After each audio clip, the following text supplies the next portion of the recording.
tell a lie, you steal someone's right to the truth. That's a fact. That's a great book too. The Kite Runner is a phenomenal book. Go read it. It's rough though. It's rough. Go read it. Picture this. You're working a slow shift in a hotel lobby when someone hurriedly approaches the front desk. They found a lost wallet around the corner, but they're in a rush and don't have time to follow up. The purple suit at work is like... And then run off. Looking at the wallet, you see it contains a key, a grocery list, about $13, and 3 business cards with a name and email you assume belong to the wallet's owner. So, what do you do? Are they all the same? Between 2013 and I would assume they're the 2016, same. over 17,000 front desk workers around the globe were faced with this choice, becoming unwitting $13 in it? participants I'm not in taking a it. massive study of honesty. Taking it. And the results surprised top economists and the researchers running the experiment. I bet But to understand 71% what of these people groups were steal that expecting, shit. we need to spend a little time defining honesty.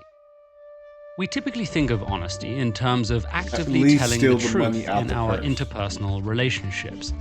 But in fact, every healthy society relies on a shared foundation of honesty.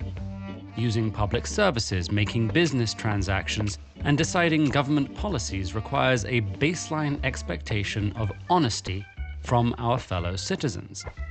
Because of this, understanding what drives honesty is a vital research subject for economists, psychologists, and sociologists. Definitely. Unfortunately, That's cool. honesty can be difficult to investigate when people know they're being watched. So, researchers have come up with clever ways to analyze this behavior outside the lab. And this global study by the universities of Michigan, Utah, That's fly. That is really, really fly. This is going to be really funny. I think what's about to happen is that they're doing a study where they pull up on random people who are actually on the job and do not know they're being tested. Leave the wallet, see what happens. and Zurich sought to answer an important question. Will people engage in opportunistic behavior when there's little to no chance of being caught? For sure. In what became known as the and Lost I Wallet guarantee Test, more people 13 do research than don't. assistants traveled to Saying 355 71%. cities in 40 Take at different least countries, all the cash. recreating the same scenario in hotels, banks, public offices, and various cultural establishments. The clear wallets ensured participants could see their contents, half of which contained a key, grocery list, and business cards, while the other half also included the equivalent of roughly $13 US. The researchers believed the money would discourage honesty. Specifically, they I bet thought that too. participants' self-interest would overpower 2 competing factors. Maybe I'm a Their pessimist, altruistic though, and I desire should not be to more harm positive. the wallet's owner, and their desire to maintain a positive self-image. Maybe other Regarding people are also self-image, like, it's we only generally like to think of $13. ourselves as good and honest. But studies have found people are often able to let themselves off the hook for stealing small amounts of money. As for harming the wallet's owner, the victim of their crime would be abstract. They'd never met this person, and since the wallet had come from another location, it seemed unlikely they ever would. For these They also reasons, weren't stealing researchers expected money-filled wallets to be anything that reported important. less often, and the 279 economists they surveyed agreed. But, to their surprise, the study found the exact opposite. While only 46% of cash-free wallets were reported, 61% of cash wallets were called in. That's This crazy. pattern held true across the globe, regardless of the participants' age, gender, or whether they were being observed during the wallet drop-off.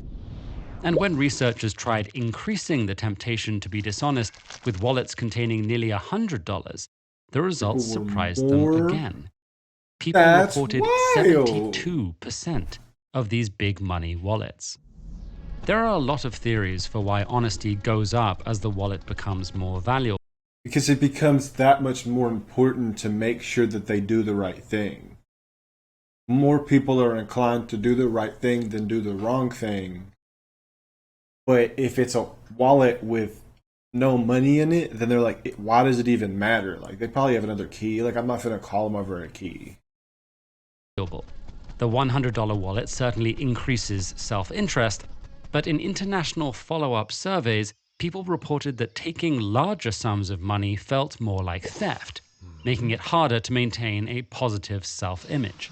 Definitely. It's also for sure. possible that when the financial stakes are higher, so is the perceived harm to the wallet's owner. Exactly. That's what I was Others have trying to say. suggested that our commitment to honesty could be altered in professional settings, meaning participants might have acted differently outside the office. Still, this result bet they wouldn't suggests have. that self-interest might not be I'm not gonna as bet it gets them powerful twice. as we often think. Seeing yourself as an honest person can motivate you to be an honest person. And by modeling this behavior and celebrating it in others, we can help create an honest society we can all rely on.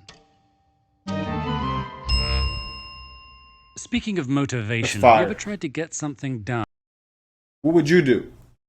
Leave me a comment down below, and I hope you have a good rest of your day. Peace out.